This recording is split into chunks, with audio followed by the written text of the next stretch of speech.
I'm Jessica Martinez, 26, and the moment I realized my parents had forged my signature to finance a luxury yacht worth $87,000 was also the moment I understood that family loyalty has limits. Picture walking into a bank meeting expecting to discuss a simple payment arrangement, only to discover your credit has been obliterated by people who raised you to believe honesty was sacred. The cherry on top? They're now sleeping in their car outside the marina where their repossessed boat used to dock, begging me to co-sign another loan to save them from the straits. Before we go deeper, please hit the subscribe button and let me know where you're watching from in the comments. My childhood was spent watching my parents, Robert and Maria Martinez, live paycheck to paycheck, while constantly scheming about their next big break.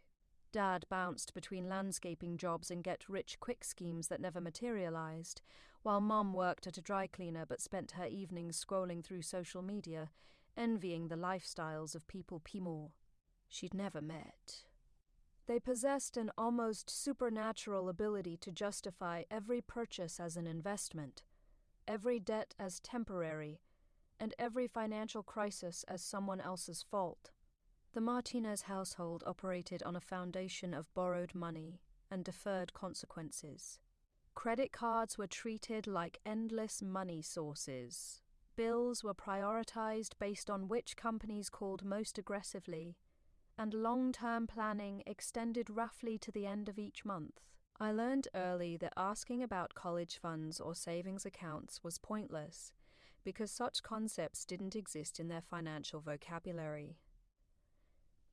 Instead, I developed my own relationship with money that was built on fear of their mistakes and determination to never replicate their chaos.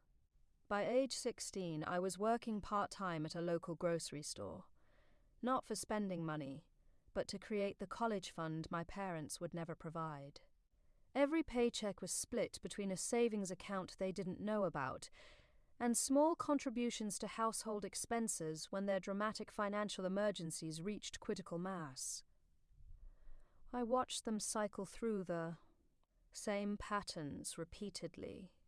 Overspend during good months, panic during lean periods, and somehow convince themselves that next time would be different without changing any behaviors.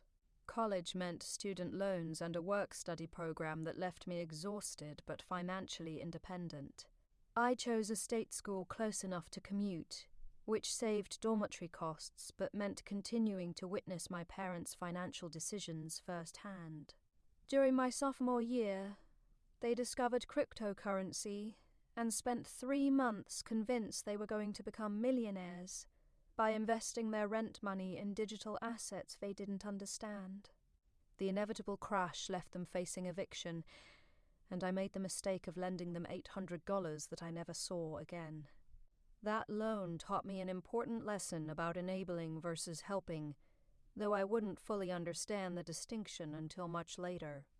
My parents interpreted my assistance as validation of their financial strategies rather than recognition of their incompetence. They began treating me as their emergency fund, someone who could be counted on to prevent the worst consequences of their poor decisions.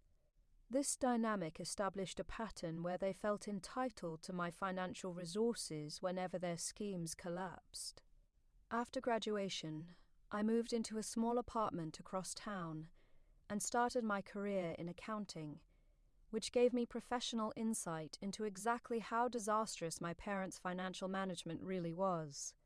I spent my days helping clients organize budgets, plan for retirement, and make informed investment decisions. Then went home to parents who traded money like Monopoly pieces and believed that wanting something badly enough was equivalent to being able to afford it. The setup for their biggest deception began during a family barbecue in late spring. Dad had been unemployed for 6 weeks following a dispute with his most recent landscaping employer, and Mom's hours at the dry cleaner had been reduced due to economic conditions. They were behind on multiple bills, facing disconnection notices from utilities, and stressed about an impending rent increase they couldn't accommodate. The atmosphere was tense, with whispered conversations between them that stopped whenever I entered the room. During dessert, they initiated what seemed like a casual conversation about my career success and financial stability. They expressed pride in my achievements, acknowledged their own struggles with money management, and wondered aloud whether there might be ways for the family to work together to improve everyone's situation. The conversation felt different from their usual direct requests for cash, more strategic and thoughtful, which should have triggered warning bells, but instead made me hopeful that they were finally ready to address their problems seriously. Over the following weeks, they developed their pitch with impressive sophistication. They researched debt consolidation options, created spreadsheets showing their current obligations, and presented a comprehensive plan for reorganizing their finances. The centerpiece of their strategy was obtaining a single large loan that would pay off all their existing debts, reduce their monthly payment obligations, and give them a fresh start with better terms and lower interest rates. The problem, they explained, was that their credit scores were too damaged to qualify for favorable loan terms independently.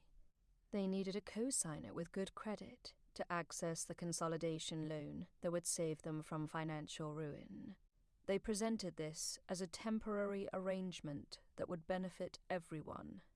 They would get relief from crushing debt payments, I would help family members in crisis, and my excellent credit would remain unaffected since they would handle all payments themselves. Their presentation included bank brochures, online calculators showing potential savings, and even testimonials from other families who had successfully used debt consolidation to improve their situations. They had researched the process thoroughly, contacted multiple lenders, and identified the optimal loan structure for their needs. The professionalism of their approach made their request seem reasonable and well considered, rather than desperate or impulsive. The specific loan they wanted me to co-sign was for $68,000 over 7 years, which would consolidate approximately $55,000 in existing debt while providing a small cushion for unexpected expenses during their financial recovery. The monthly payment would be manageable within their combined income. The interest rate was lower than what they were currently paying across multiple accounts, and the simplified payment structure would make budgeting much easier. They had prepared answers for every question I raised. When I asked about collateral, they explained that it would be secured by their vehicle and some household items. When I inquired about backup plans if they couldn't make payments, they showed me Dad's job applications and Mum's discussions with her supervisor about increased hours. When I wondered about the impact on my credit, they provided literature from the bank explaining that co-signers only become liable if primary borrowers default, which they had no intention of doing. The documents they showed me appeared legitimate and complete. Bank letterhead, official loan terms, clear explanations of everyone's responsibilities, and detailed repayment schedules that demonstrated the feasibility of their plan. They walked me through each section carefully, explaining how the consolidation would work, and emphasizing repeatedly that my role was purely to enable better interest rates, rather than to assume any actual financial responsibility. Looking back, I realized they had prepared for this conversation for weeks, anticipating my questions and concerns, researching responses that would address my hesitations, and presenting their request in the most convincing possible manner.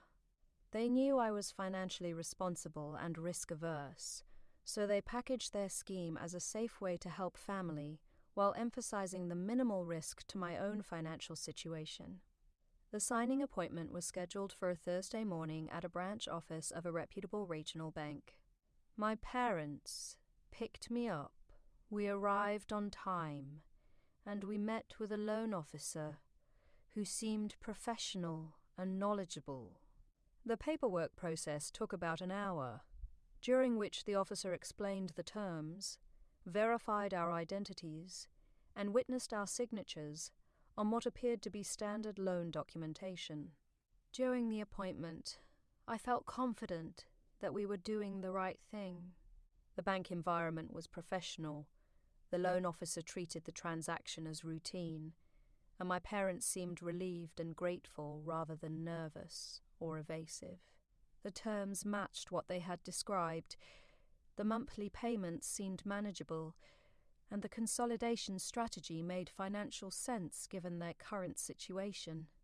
After signing, we celebrated with lunch at a restaurant they couldn't normally afford, during which they talked optimistically about their financial future and expressed gratitude for my willingness to help them get back on track.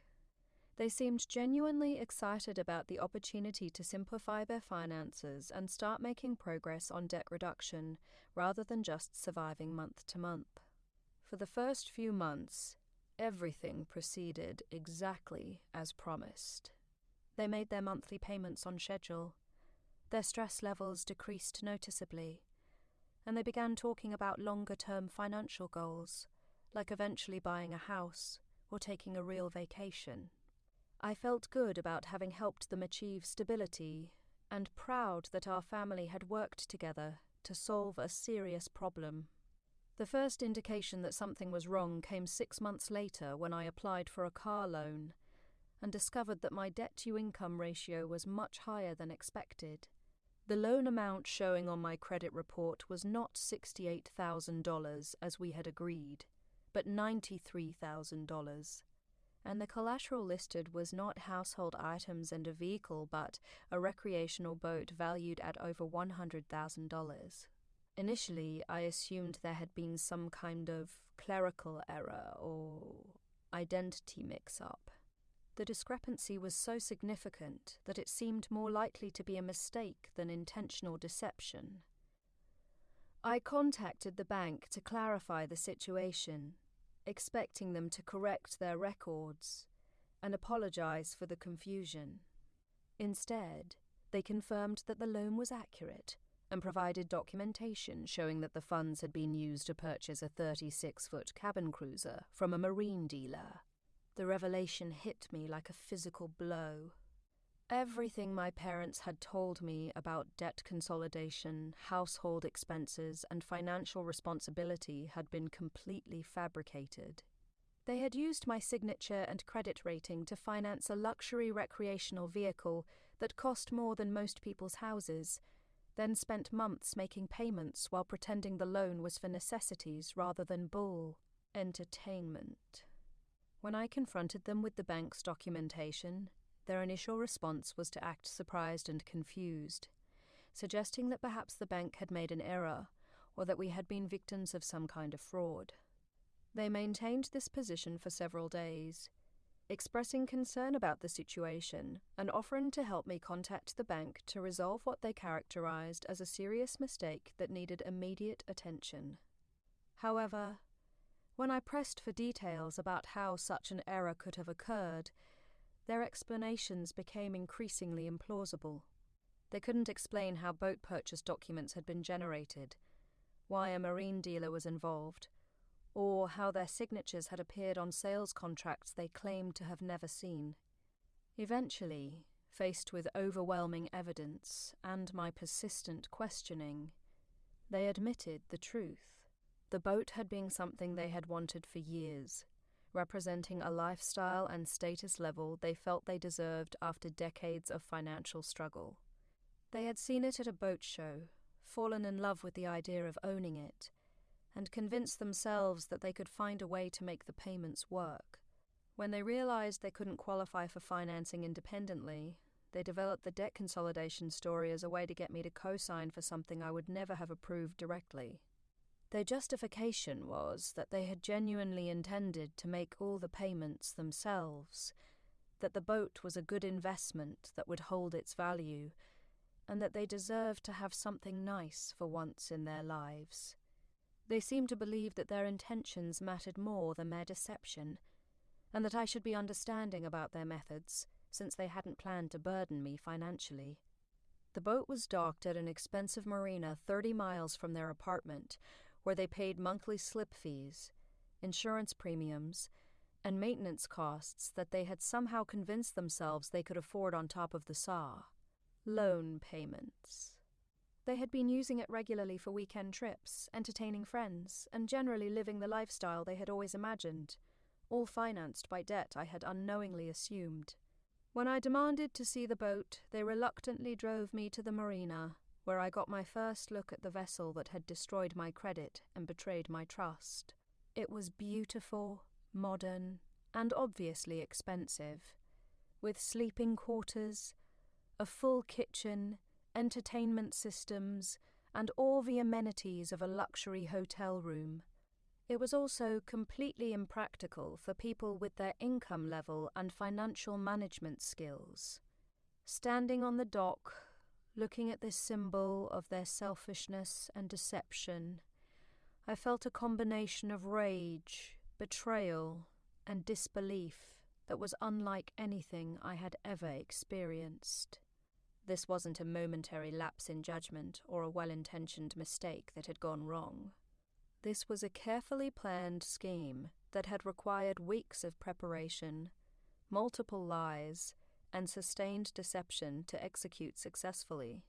The marina environment itself highlighted the absurdity of their purchase.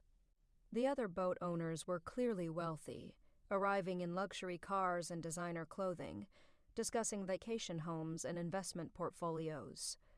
My parents, wearing discount store clothes and driving a 15-year-old sedan, looked completely out of place among people who could actually afford the lifestyle they were pretending to live.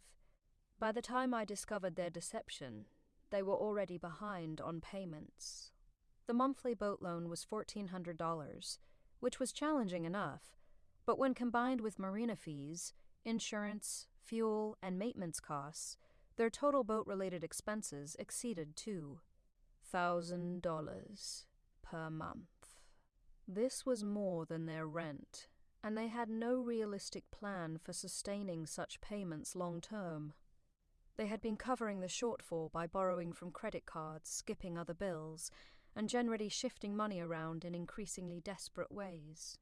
The financial stress was enormous, but they seemed unable or unwilling to consider selling the boat as a solution.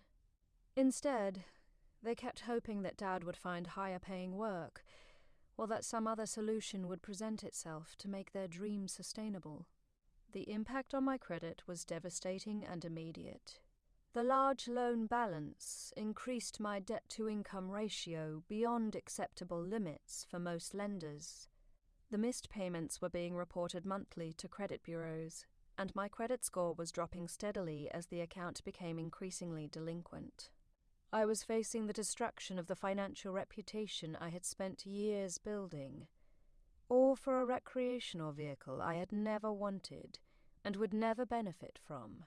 My car loan application was denied, my credit card limits were reduced, and I began receiving calls from collection agencies seeking payment on a debt I had never intended to assume. Each conversation required explaining that I was a victim of fraud, providing documentation to support my claims, and requesting that collection activities be suspended while I pursued legal remedies. The emotional impact was as significant as the financial consequences. I felt violated by people I had trusted completely, stupid for having believed their elaborate deception, and trapped in a situation that seemed to have no good solutions. Every day brought new evidence of how thoroughly they had betrayed my trust, and how severely their actions were affecting my financial future. My relationship with my parents deteriorated rapidly as I demanded regular updates on their efforts to resolve the situation, and they became defensive about what they characterized as my overreaction to a temporary financial difficulty. They seemed to believe that their current payment problems were just a rough patch that would resolve itself, and that I should be patient and supportive rather than angry and demanding. During this period, I began documenting everything related to the original loan application, their subsequent payment history, and the growing impact on my financial situation. I gathered bank statements, payment records, correspondence with lenders, and any other evidence that might be relevant to legal proceedings. The documentation revealed a pattern of deception that extended far beyond the initial loan application. They had provided false information about the loan's purpose, misrepresented the collateral being pledged, and signed my name to documents I had never seen. They had also been intercepting mail from the bank to prevent me from learning about missed payments, and they had given the lender contact information that would route communications to them rather than to me as the co-signer. After consulting with an attorney who specialized in financial fraud, I learned that my parents' actions potentially constituted multiple crimes, including identity theft, forgery, and loan fraud. The attorney explained that I could pursue both criminal charges and civil remedies, and that the strength of my documentation made both options viable. The decision to take legal action against my parents was emotionally wrenching but legally necessary. Their deception had been deliberate and sustained.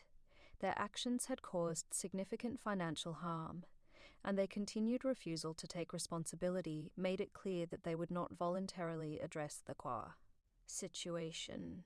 I filed criminal complaints with local police and initiated civil litigation seeking to have the loan declared fraudulent. The criminal investigation proceeded quickly once police reviewed my documentation. The evidence of forgery and fraud was clear and compelling, and prosecutors decided to file felony charges against both parents. They were arrested at their apartment on a Tuesday morning and held pending arraignment on charges that could result in significant prison time if they were convicted. Their arrest was surreal and devastating. Watching my mother handcuffed in the hallway of their apartment building while neighbors looked on was not something I had ever imagined I would witness. Despite everything they had done, seeing them treated as criminals was emotionally traumatic, and I struggled with guilt about whether I had chosen the right course of action. The arraignment was equally difficult. Standing in a courtroom while formal charges were read against my parents, watching them in orange jumpsuits and restraints, felt like the final destruction of our family relationships. They both pleaded not guilty initially, apparently believing they could convince a judge or jury that their actions had been justified, or that the whole situation was a misunderstanding. The civil lawsuit proceeded simultaneously, with my attorney filing motions to have the loan declared fraudulent and to recover damages for the harm to my credit and financial standing. The bank initially resisted our claims, arguing that I had voluntarily signed the loan documents and that they had no obligation to investigate the accuracy of information provided by borrowers. However, as the evidence of my parents' deception became clear and the criminal case gained momentum, the bank's position softened considerably. They began negotiating in good faith, ultimately agreeing to remove the loan from my credit report and to pursue collection exclusively against my parents, as the actual beneficiaries of the fraudulent transaction. During the legal proceedings, my parents made several attempts to contact me directly, usually through intermediaries like family friends or distant relatives. Their messages typically included apologies for how the situation had developed, promises to make everything right if I would drop the charges, and expressions of hurt that I had involved law enforcement rather than working with them to find a family solution. These attempts at reconciliation were particularly difficult because they contained just enough apparent sincerity to make me question whether I was being too harsh in my response. My parents seemed genuinely surprised by the legal consequences they were facing, and they appeared to view the criminal charges as disproportionate to what they characterized as a family financial disagreement. However, their messages also revealed a continued inability to understand the seriousness of what they had done. Even while facing felony charges, they continued to minimize their deception, blame external circumstances for their payment difficulties and suggest that I was overreacting to what they saw as a temporary problem that could have been resolved through patience and family cooperation. The boat was repossessed 8 months after the criminal charges were filed, though by that time its value had depreciated significantly, and the sale proceeds were insufficient to cover the remaining loan balance. The repossession process was handled by professional recovery agents who located the vessel at the marina, removed my parents' personal belongings, and transported it to an auction facility where it would be sold to Sammy, partially satisfy the debt. My parents' reaction to losing the boat was a mixture of anger, sadness, and continued denial about their role in creating the situation. They seemed to view the repossession as an injustice rather than a natural consequence of their failure to make payments, and they expressed resentment that I hadn't done more to help them keep the vessel that had represented their dreams of a better lifestyle. The criminal case was resolved through a plea agreement after 18 months of legal proceedings. My parents pleaded guilty to reduced charges in exchange for probation, community service, and restitution obligations. The plea deal allowed them to avoid prison time, but required them to acknowledge their criminal behavior and accept responsibility for the financial harm they had caused. The restitution component of their sentence required them to repay the full amount of the fraudulent loan plus interest and penalties, though given no limited financial resources, the likelihood of actually collecting quart. These amounts was minimal. The judgment would remain in effect indefinitely, garnishing any significant income they might earn in the future, and preventing them from discharging the obligation through bankruptcy. More significantly, their guilty pleas resulted in permanent criminal records that would affect their employment opportunities, housing applications, and various other aspects of their lives going forward. Dad's conviction made it difficult for him to find work in construction or landscaping, industries that often conduct background checks, while Mom's record affected her ability to advance in retail positions that required handling money or merchandise. The civil case was resolved more favorably for me. The court declared the loan fraudulent, ordered the complete removal of all negative information from my credit report, and awarded damages for the harm I had suffered. The bank complied with the court order promptly, and my credit score began recovering within months of the fraudulent information being removed. While the legal resolution was satisfactory, the practical work of rebuilding my financial reputation took considerable time and effort. I had to contact multiple credit reporting agencies, provide court documentation, and follow up repeatedly to ensure that all traces of the fraudulent loan were removed from my file.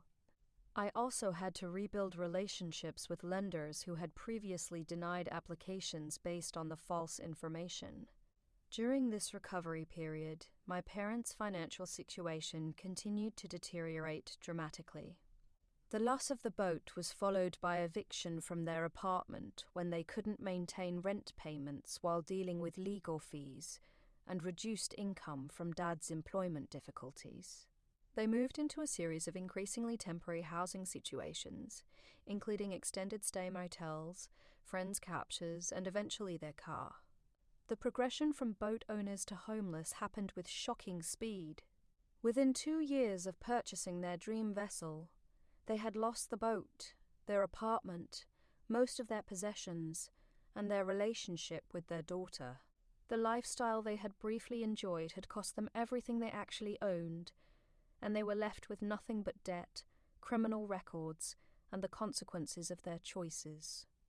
About 18 months after blocking contact with them, I learned through extended family that my parents were living in their car in the parking lot of a 24-hour grocery store, using the store's restroom facilities and surviving on food bank donations. They had applied for various forms of public assistance but were struggling to navigate the bureaucracy while dealing with transportation limitations and lack of a permanent address. The news of their homelessness created complex emotional responses that I hadn't anticipated. On one hand, I felt satisfaction that their actions had resulted in appropriate consequences, and that they were finally experiencing the full weight of their irresponsible decisions. On the other hand, the image of my parents sleeping in their car was genuinely heartbreaking, regardless of how they had arrived at that situation. Extended family members began pressuring me to provide assistance, arguing that whatever mistakes my parents had made, they didn't deserve to be homeless, and that family members should help each other during crises. These conversations were difficult because they required explaining repeatedly why I couldn't and wouldn't rescue my parents from consequences they had created through criminal behavior. The pressure intensified when winter approached and my parents' living situation became more dangerous. Sleeping in a car during freezing weather posed genuine health risks, and several relatives contacted me to express concern about their safety and to request that I provide temporary housing or financial assistance to help them find shelter. My response to these requests was consistent. I sympathized with their current hardship, but I could not provide assistance to people who had betrayed my trust so thoroughly and who had shown no evidence of learning from their mistakes. I explained that helping them would undermine both the natural consequences of their actions and my own recovery process, and that I needed to prioritize my own well-being over their immediate needs. The most difficult conversation occurred when my aunt called to inform me that Mong had been hospitalized for hypothermia after a particularly cold night. She was stable and would recover, but the incident highlighted the genuine dangers of their current lifestyle and the possibility that their homelessness could have fatal consequences. During that conversation, my aunt pleaded with me to reconsider my position, arguing that whatever anger I felt toward my parents shouldn't prevent me from saving their lives. She pointed out that they were older, in poor health, and facing winter weather that could literally kill them, and she suggested that basic human decency required me to provide emergency assistance regardless of our relationship conflicts. I explained to my aunt that while I felt genuine sadness about my parents' situation, I had been too emotionally damaged by their betrayal to provide the kind of support she was requesting. I told her that I was still working through the trauma of their deception and that I needed to focus on my own healing, rather than rescuing them from problems they had created through criminal behavior. This explanation was partially truthful, in that their betrayal had indeed been traumatic, and I was still processing the emotional aftermath. However, my decision was based more on principle than emotional incapacity. I believed that their consequences were appropriate, and that helping them would send the wrong message about accountability and personal responsibility. After that conversation, I made it clear to all extended family members that I would not change my position regardless of how desperate my parents' situation became. I asked them to stop contacting me with updates about my parents' circumstances, and to respect my decision to maintain boundaries that I considered necessary for my own well-being. The boundary setting was emotionally difficult but practically necessary. Constant updates about my parents' deteriorating situation were preventing me from moving forward with my own life and career, and the ongoing pressure to help them was creating stress that affected my work, performance, and personal relationships. Over time, I learned to manage the guilt and sadness that came with maintaining these boundaries. I reminded myself regularly that their homelessness was the direct result of their own choices, that they had shown no evidence of taking responsibility for their actions, and that helping them would likely enable continued irresponsible behavior rather than promoting genuine change. Meanwhile, my own life continued to improve steadily. With my credit restored and my financial reputation rebuilt, I was able to qualify for a mortgage and purchase my first home. I received promotions at work that reflected my professional competence and integrity, and I developed relationships with people who respected boundaries and demonstrated consistent honesty in their interactions. The contrast between my progress and my parents' decline was stark and instructive. While they had pursued immediate gratification through deception and fraud, ultimately losing everything they valued. I had prioritized long-term stability through honest effort and responsible decision-making, creating a foundation for continued success and security. 3 years after cutting contact, I received a letter from my mother that had been forwarded through multiple family members. The letter was longer and more thoughtful than previous communications, acknowledging that they had made serious mistakes and expressing understanding for my reaction to their behavior. However, it also contained subtle attempts to shift responsibility and to frame their current suffering as excessive punishment for what they characterized as poor judgment rather than criminal behavior. The letter described their current living situation, which had stabilized somewhat after they qualified for transitional housing assistance through local social services. Dad had found part-time work doing lawn maintenance, despite his criminal record, and Mum was volunteering at a food bank while receiving disability benefits for health problems that had developed during their care. Period of homelessness.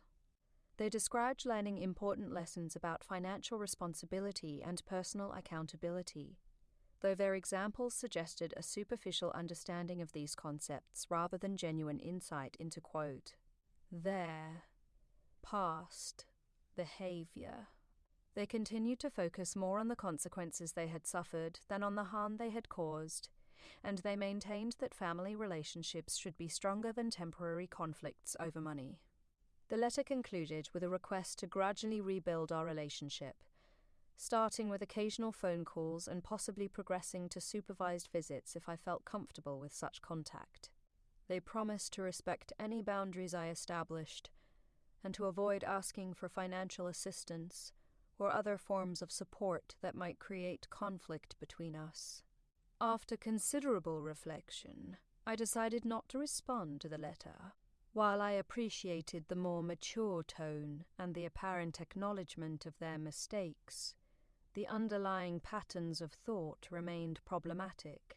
They still seemed unable to fully grasp the seriousness of their actions or to accept complete responsibility for the consequences that had followed. More importantly, I had built a good life without their involvement, and I saw no compelling reason to risk that stability for the uncertain possibility of a healthy relationship with people who had proven themselves fundamentally untrustworthy. The letter itself demonstrated that they continued to view our estrangement as a temporary problem that could be resolved through the right combination of apologies and promises, rather than a permanent consequence of irreparable betrayal. As I conclude this story, 7 years have passed since I first discovered my parents' deception about the boat loan. My credit score has not only recovered but improved beyond its original level. I own my home outright, and I have established an emergency fund that would allow me to weather virtually any financial crisis without compromising my security or independence. My parents, according to occasional updates from family members, have achieved a basic level of stability, but continue to struggle with the long-term consequences of their criminal behavior and poor financial management. Dad's employment remains sporadic due to his conviction record, Mom's health problems have worsened, and they live in subsidized housing on fixed incomes that provide little opportunity for improvement. The boat that destroyed our relationship and derailed their lives was sold at auction for $38,000, less than half its original purchase price, and insufficient to cover the loan balance plus accumulated fees and penalties. The luxury lifestyle they briefly enjoyed cost them their home, their financial security, their family relationships, and ultimately their independence and dignity. Meanwhile, I have learned invaluable lessons about trust, boundaries, and the importance of allowing people to experience the natural consequences. Their betrayal taught me to verify important information independently, to be cautious about mixing family relationships with financial obligations, and to prioritize my own well-being over other people's emergencies, even when those people are family members. The experience also demonstrated the difference between helping and enabling, between temporary assistance and long-term solutions, and between forgiveness and reconciliation. I have forgiven my parents in the sense that I no longer carry anger about their actions, but forgiveness doesn't require me to trust them again, or to expose myself to additional harm through renewed contact. Perhaps most importantly, I learned that protecting yourself from people who have betrayed your trust is not cruelty, but wisdom, and that sometimes the most loving thing you can do is refuse to rescue someone from the consequences of their own poor choices. My parents needed to experience the full weight of their decisions in order to have any chance of genuine change, and helping them avoid those consequences would have prevented both their growth and my own healing. Their dream of luxury boat ownership lasted exactly 14 months and ultimately cost them everything they owned, plus their relationship with their daughter. My decision to hold them accountable through legal action restored my financial reputation, taught me crucial lessons about boundaries and self-protection, and allowed me to build a life based on integrity, responsibility, and honest relationships. The irony is profound. In attempting to use me to obtain something they couldn't afford, they lost not only that thing but everything else they had, including the relationship that should have mattered most. Meanwhile, by refusing to enable their irresponsibility and maintaining firm boundaries, despite enormous pressure and guilt, I preserved my financial future and created the stable, secure life they had always claimed to want, but were never willing to work honestly to achieve. Today, I am debt-free, financially secure, and surrounded by people who demonstrate integrity in their actions and respect for boundaries in their relationships. My parents are housed but struggling, still dealing with the aftermath of choices they made years ago, and still hoping for reconciliation with a daughter who has moved beyond their influence and created something better. We are all living with the consequences of our decisions, and those consequences tell the complete story of who we chose to be when tested by difficult circumstances. The unexpected epilogue to this saga came 5 years later during my 30th birthday celebration. I was hosting a dinner party at my house, surrounded by friends and colleagues who had become my chosen family, when my doorbell rang unexpectedly. Through the peephole, I saw a woman I didn't recognize holding an envelope, and my first thought was that someone had sent a surprise delivery for my birthday. Opening the door revealed a process server who handed me legal documents before disappearing into the evening. The papers were a lawsuit filed by my parents claiming that my refusal to help them during their homelessness constituted elder abuse and that I owed them financial support based on filial responsibility laws. They were seeking retroactive payments for housing, medical expenses, and emotional damages allegedly caused by my abandonment during their time of need. The audacity was breathtaking.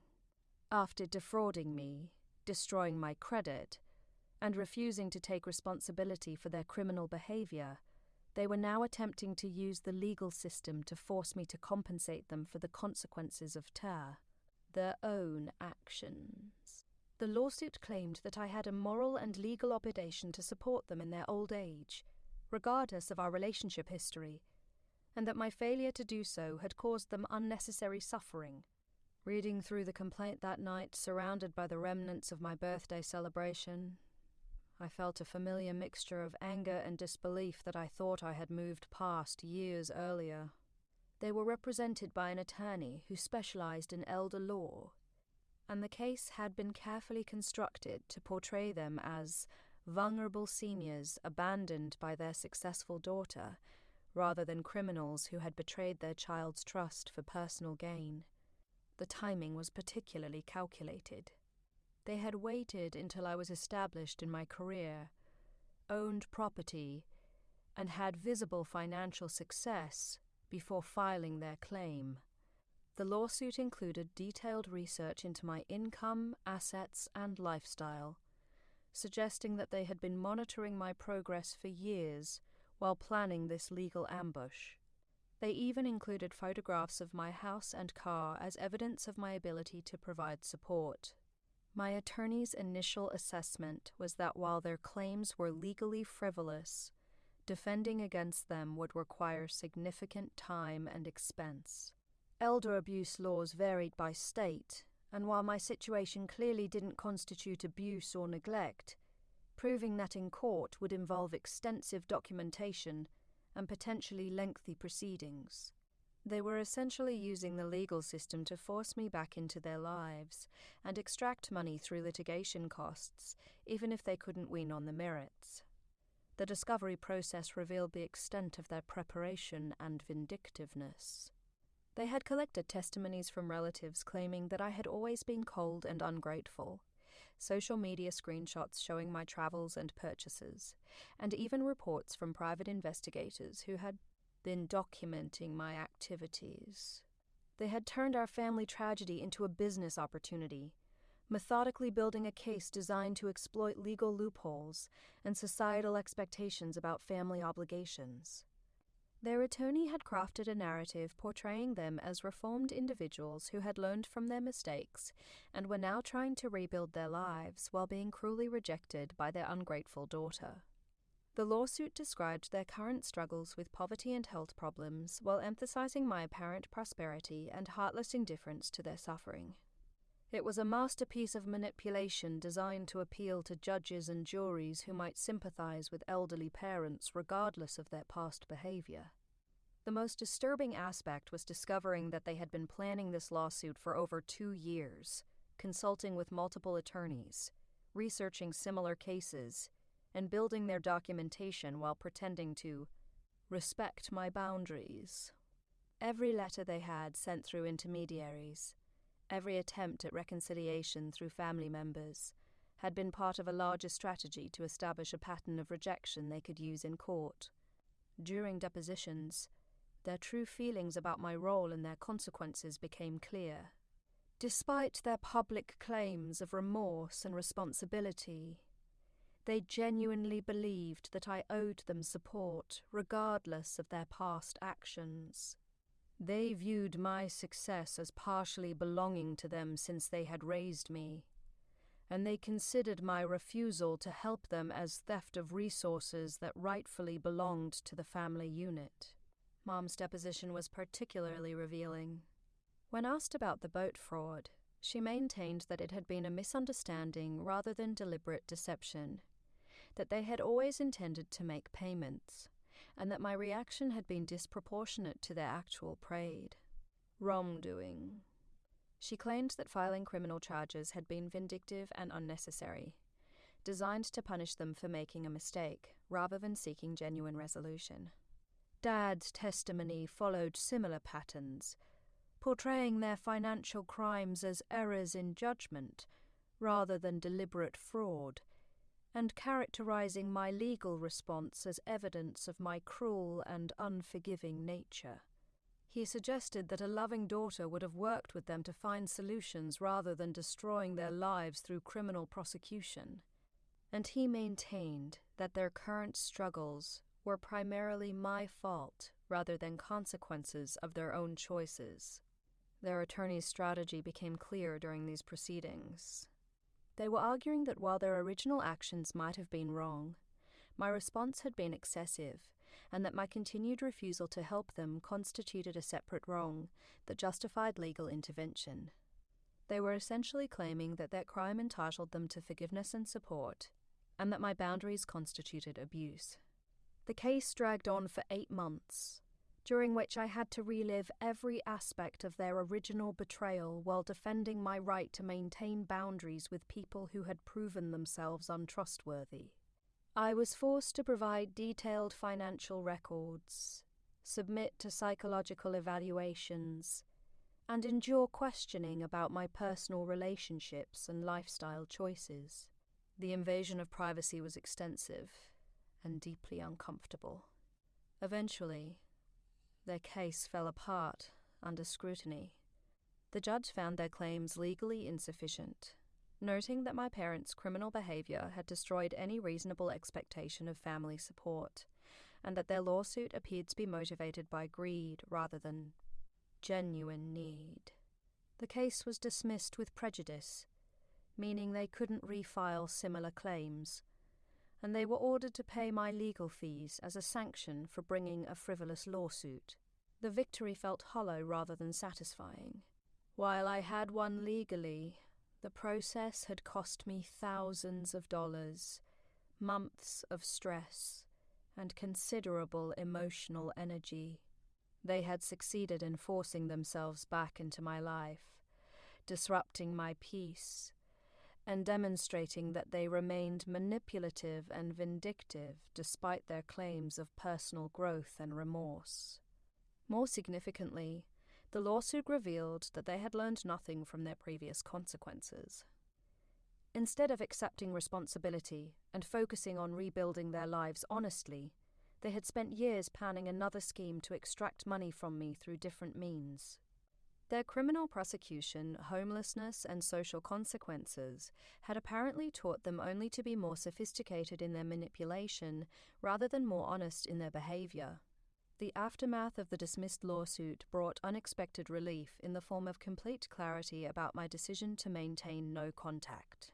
Any remaining doubts I might have had about whether they deserved another chance were eliminated by their willingness to drag me through legal proceedings for their own financial benefit. They had proven definitively that they viewed me as a resource to be exploited rather than a daughter to be loved and respected. 6 months after the case was dismissed, I received information that they had filed for bankruptcy, claiming that their legal fees had made their already precarious financial situation impossible to maintain. The irony was perfect.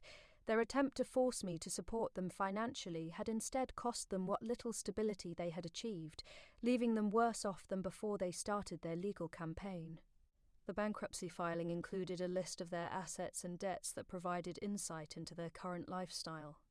They owned virtually nothing of value, survived on minimal government benefits, and owed money to multiple creditors, including their own attorney, who had apparently taken their case on a contingency basis, expecting to collect from any settlement or judgment they might receive.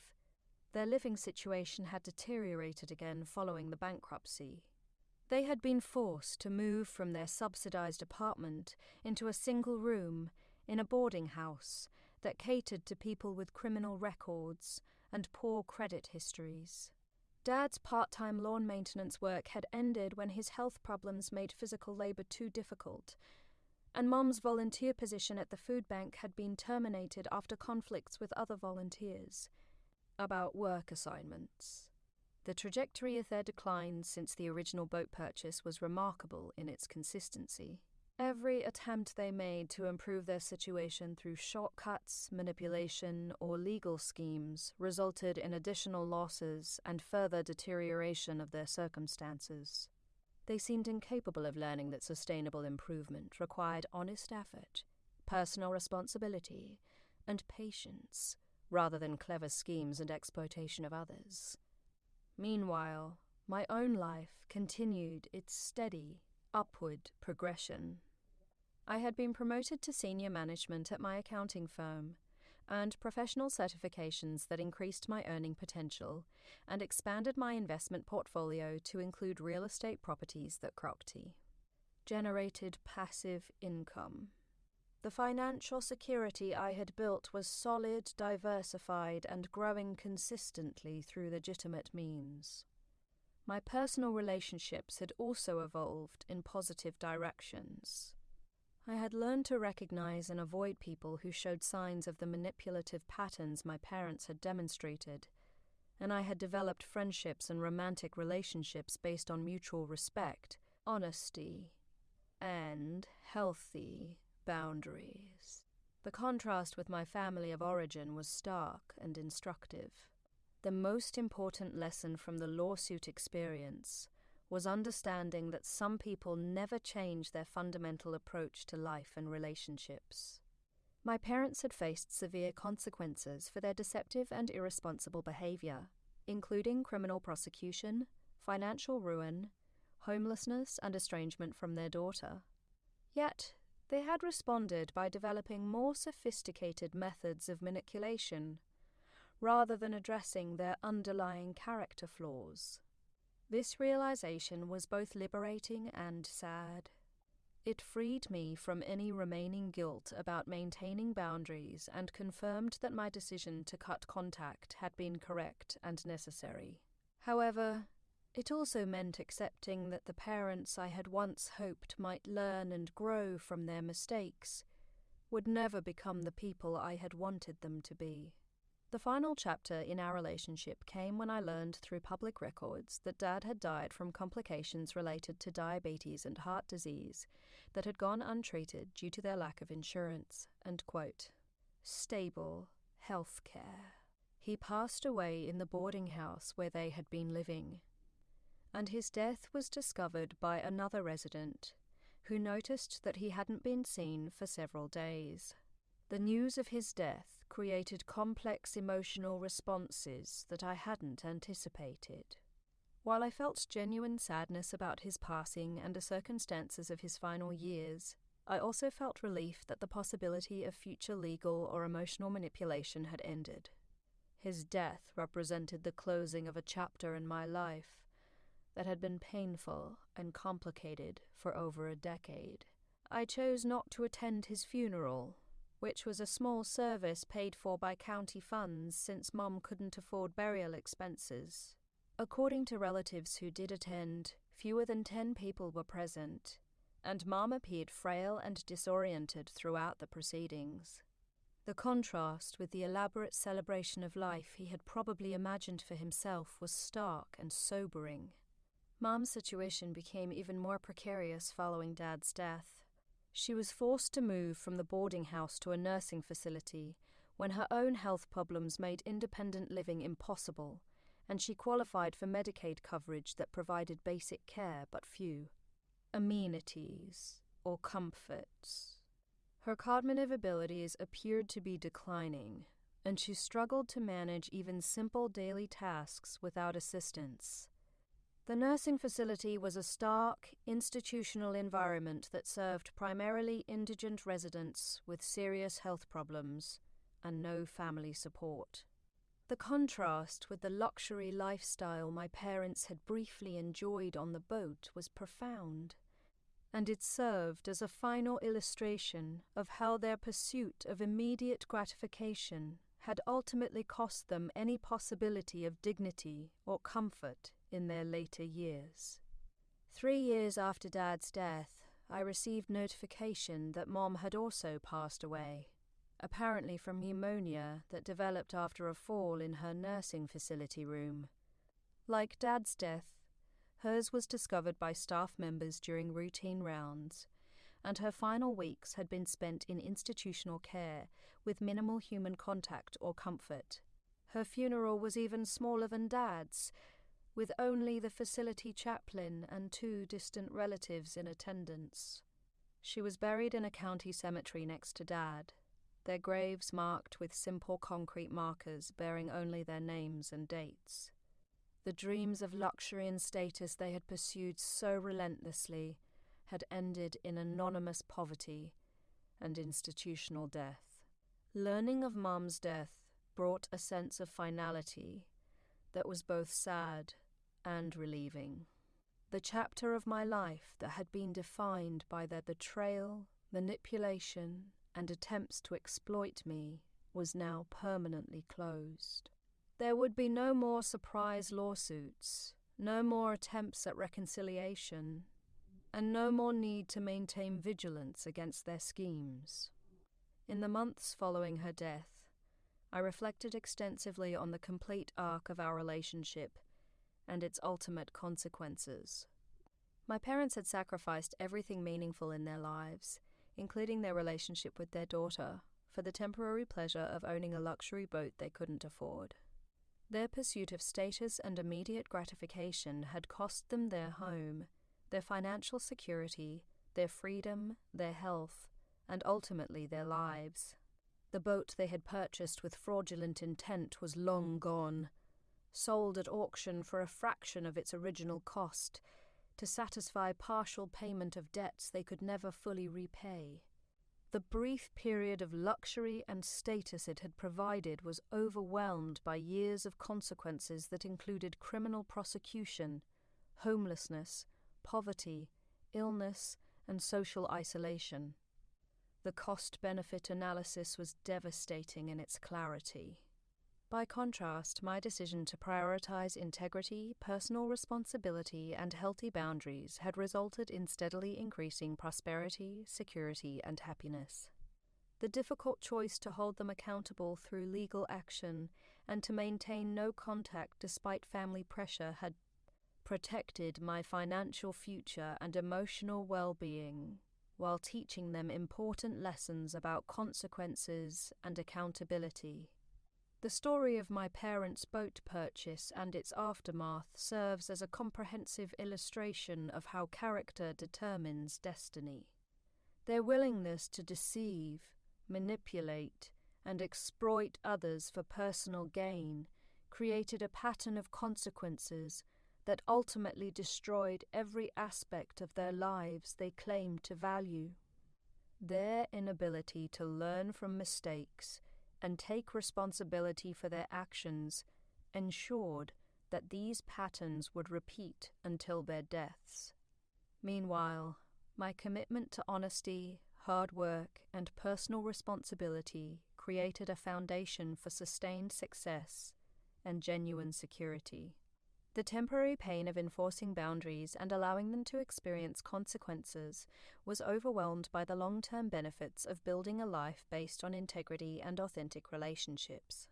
Today, 15 years after discovering their deception, I own multiple properties, have achieved financial independence, and maintain relationships with people who demonstrate consistent integrity and respect for boundaries. My success is sustainable because it's built on honest effort rather than manipulation. And my security is genuine because it doesn't depend on exploiting others or avoiding consequences for poor decisions. The luxury boat that started this entire saga represented everything wrong with my parents' approach to life. The pursuit of status they hadn't earned, the willingness to deceive others for personal benefit, and the belief that they deserved things they couldn't afford simply because they wanted them badly enough. Its repossession and sale marked the beginning of consequences that ultimately consumed everything they owned and valued. Their story serves as a cautionary tale about the real cost of dishonesty, the importance of living within one's means, and the danger of prioritizing immediate gratification over long-term sustainability. It also demonstrates that some people will never learn from their mistakes, and that protecting yourself from such individuals is both necessary and wise, regardless of family relationships or social expectations. The most profound lesson from this experience is that character and choices determine outcomes more than circumstances or intentions. My parents faced the same economic challenges as millions of other families, but their response to those challenges revealed fundamental flaws in their character that ultimately destroyed their lives. Their belief that they deserved luxury regardless of their ability to afford it, their willingness to deceive their own daughter for personal gain, and their refusal to accept responsibility for their actions created a trajectory that led inevitably to poverty, isolation, and institutional death. My choice to respond to their betrayal with legal action rather than enablement, to maintain boundaries rather than provide rescue, and to prioritize my own well-being rather than their immediate comfort created a different trajectory that led to prosperity, security, and genuine happiness. The contrast illustrates the power of character-based decision-making and the importance of allowing natural consequences to operate without interference. As I conclude this story, I am reminded that every person's life is ultimately the sum of their choices and character. My parents chose deception, manipulation, and irresponsibility, and they died poor, alone, and forgotten. I chose integrity, accountability, and healthy boundaries, and I have built a life of security, respect, and genuine success. We each got exactly what our choices and character deserved, and that justice, while sometimes painful to witness, is ultimately the foundation of a moral universe where actions have consequences and character determines destiny. The unexpected postscript to this saga emerged 2 years after Mom's funeral, when I received a call from an estate attorney in Florida. Apparently, my great-aunt Elena, a woman I had met only twice during childhood family gatherings, had passed away and left me as the sole beneficiary of her substantial estate. The inheritance included a waterfront property worth over $2 million, investment accounts totaling $800,000, and personal effects that revealed a family history I had never known existed. The attorney explained that Elena had been following my story through distant relatives and had been impressed by my integrity during the ordeal with my parents. Her will specifically mentioned my courage in holding family members accountable for their actions and my refusal to enable destructive behavior despite enormous pressure and personal cost.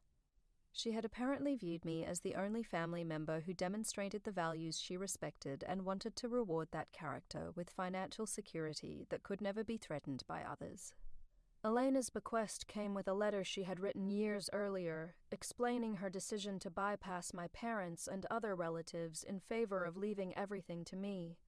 She described growing up during the Great Depression with parents who taught her that character mattered more than blood relationships, that enabling irresponsible behavior harmed everyone involved, and that people who consistently made poor choices deserved to experience the natural consequences of those decisions.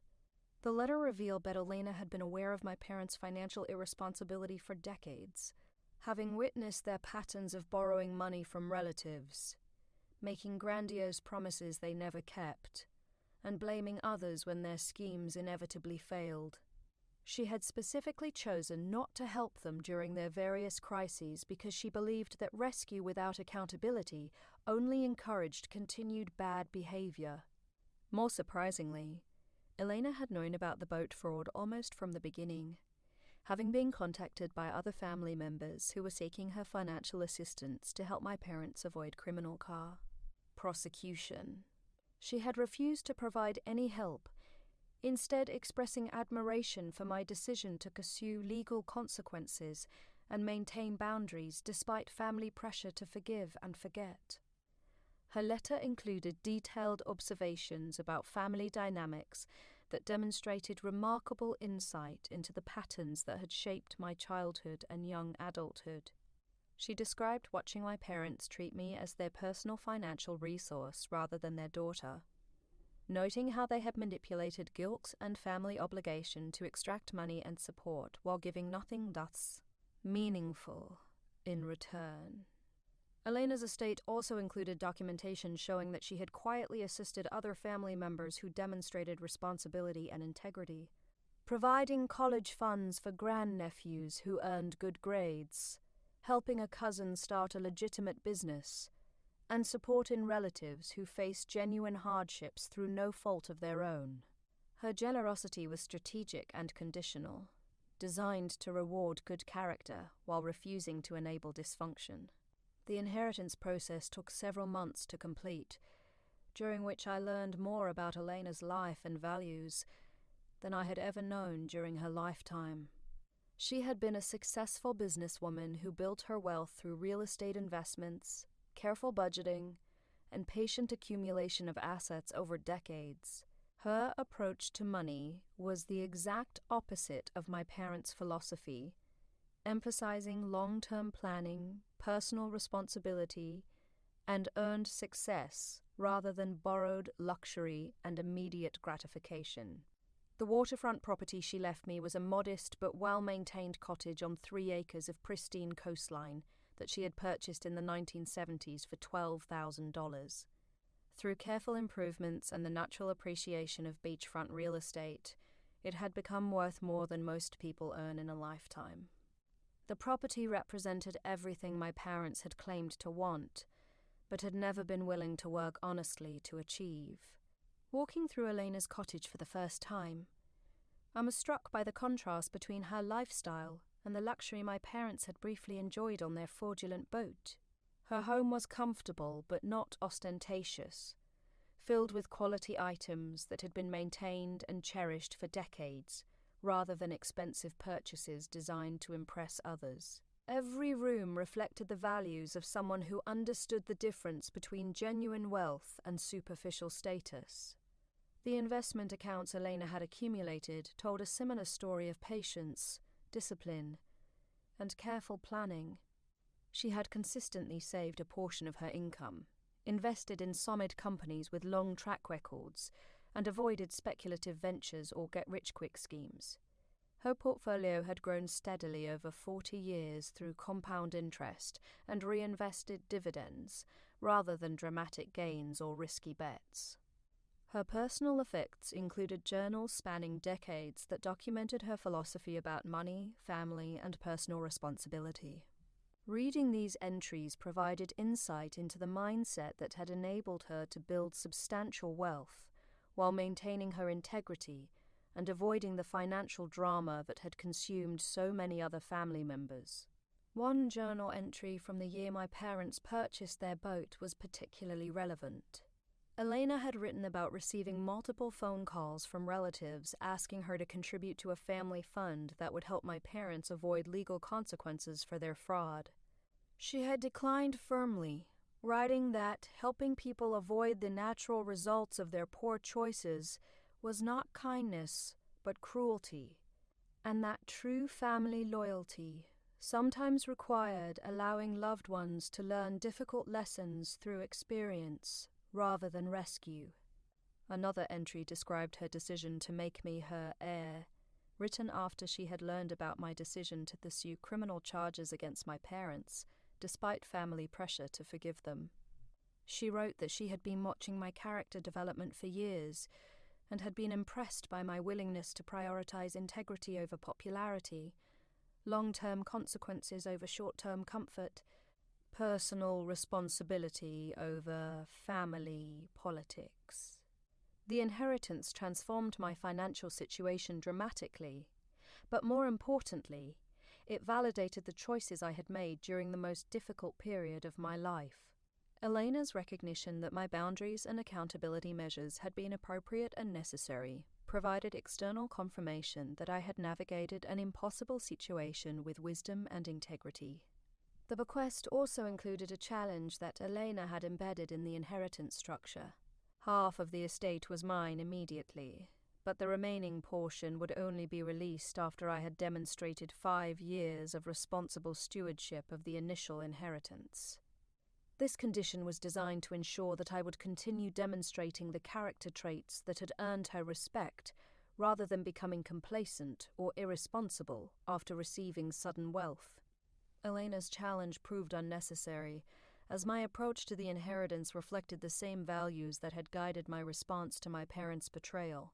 I used a portion of the money to pay off my mortgage and establish a larger emergency fund, but I invested the majority in diversified holdings that would generate steady income without requiring risky speculation or dramatic lifestyle changes. The waterfront property became my primary residence, allowing me to reduce my living expenses while enjoying a quality of life that would have been impossible to achieve through salary alone.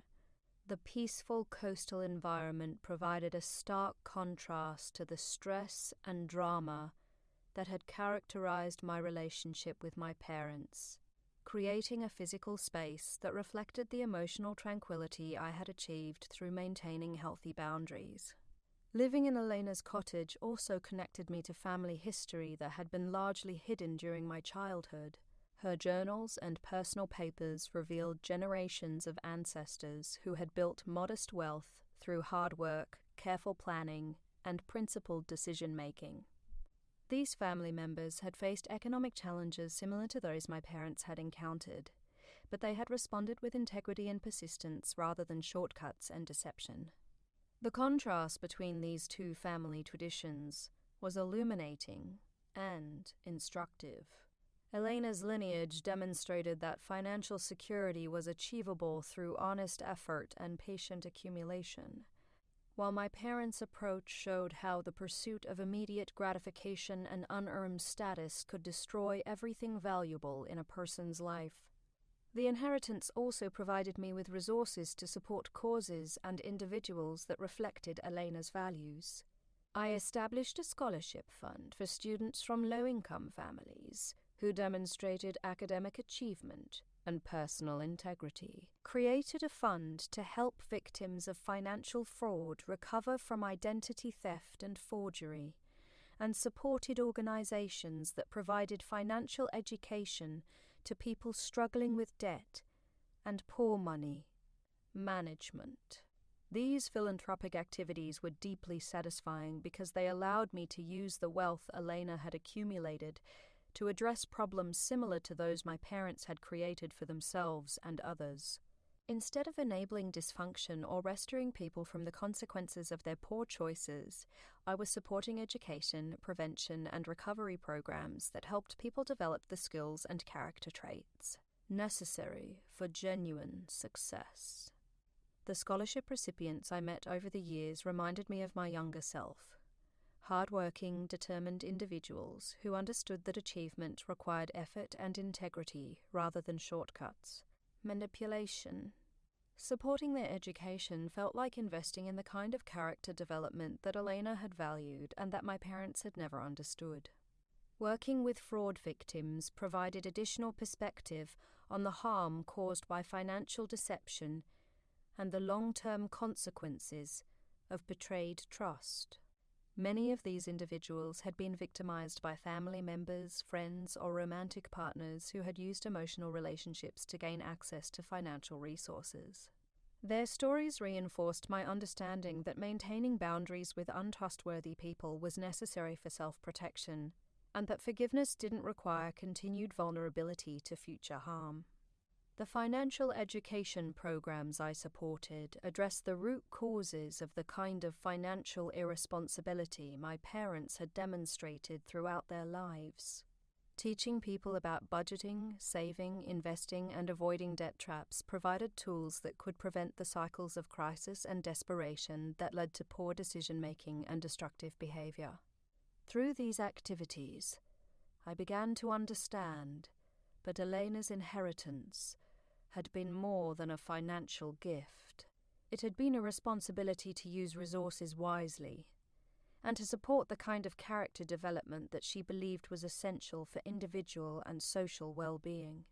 Her wealth had become a tool for promoting the values she had lived by, and that I had learned to embrace through my difficult experiences with my parents.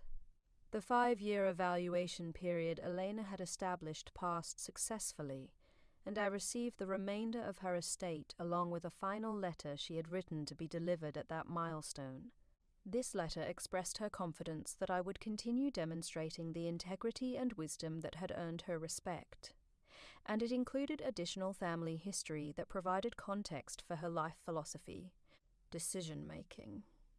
Elena's final letter revealed that she had also been betrayed by family members earlier in her life, including a brother who had forged her name on business documents, and a sister who had stolen money from their mother's estate.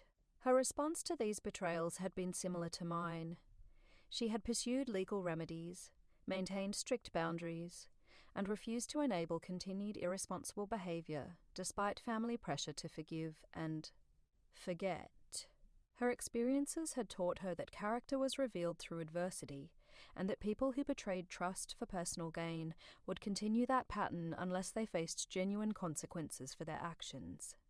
She had learned to evaluate relationships based on demonstrated integrity rather than blood connections or emotional appeals, and she had built a life surrounded by people who shared her values rather than people who shared her genetics. The parallel between Elena's experiences and my own was striking and comforting. Her success in building wealth, maintaining integrity, and creating meaningful relationships despite family dysfunction provided a roadmap for continuing to develop the life I had started building after cutting contact with my parents. Her example demonstrated that it was possible to honor family heritage through character and values rather than through enabling destructive relatives. As I write this final section, 20 years have passed since I first discovered my parents' boat fraud, and 15 years have passed since Elena's inheritance transformed my understanding of family, wealth, and responsibility. The cottage where I now live overlooks the same ocean where my parents once docked their fraudulent yacht, but the view represents completely different values and outcomes. Their boat had been a symbol of borrowed luxury, deceptive acquisition, and unsustainable lifestyle choices that ultimately destroyed everything meaningful in their lives. Elena's cottage represents earned security, honest accumulation, and sustainable prosperity built through integrity and patience. The contrast between these two approaches to waterfront property ownership illustrates the fundamental difference between superficial status and genuine wealth. The inheritance has allowed me to achieve financial independence that provides security, freedom, and the ability to support causes I believe in without compromising my own stability. More importantly, it has connected me to family values that my parents had abandoned in favor of immediate gratification and social status. Elena's legacy represents the road not taken, the path my parents could have followed if they had chosen integrity over deception and patience over impulsiveness. My parents died poor, alone, and forgotten, their names associated primarily with criminal behavior and family dysfunction. Elena died wealthy, respected, and remembered fondly by everyone whose life she had touched through her generosity and integrity. The difference between these two outcomes resulted entirely from character choices made consistently over many decades. The boat my parents purchased with fraudulent intentions lasted 14 months in their possession, and cost them everything they owned, plus their relationship with their daughter. Elena's cottage, purchased honestly with money she had earned and saved, has provided decades of enjoyment, and has now become the foundation for my own financial security and philanthropic activities. Today, I am not only debt-free, but financially independent, living in a beautiful coastal home that represents family values worth preserving, and using inherited wealth to support education, integrity, and character development in others. My parents' fraud, which was intended to provide them with luxury they hadn't earned, ultimately led to their destruction while inadvertently connecting me to family wealth and values that have enriched my life beyond their wildest dreams. The final irony is perfect. Their attempt to steal my financial future through deception resulted in my receiving an inheritance that provided greater security and prosperity than they had ever imagined possible. Elena's recognition of my character during their crisis led to opportunities they could never have achieved through honest effort, much less through criminal behavior. Their betrayal became the foundation for blessings they could never have anticipated and never would have deserved. Sometimes the universe has a sense of justice that exceeds human understanding, rewarding integrity and punishing deception through mechanisms that operate across generations and relationships. My parents' boat fraud was the catalyst that revealed my character to Elena, and ultimately connected me to wealth that has lasted far longer than their stolen luxury ever could have. Their crime became my opportunity, their shame became my honor, and their loss became my inheritance of values worth preserving and sharing.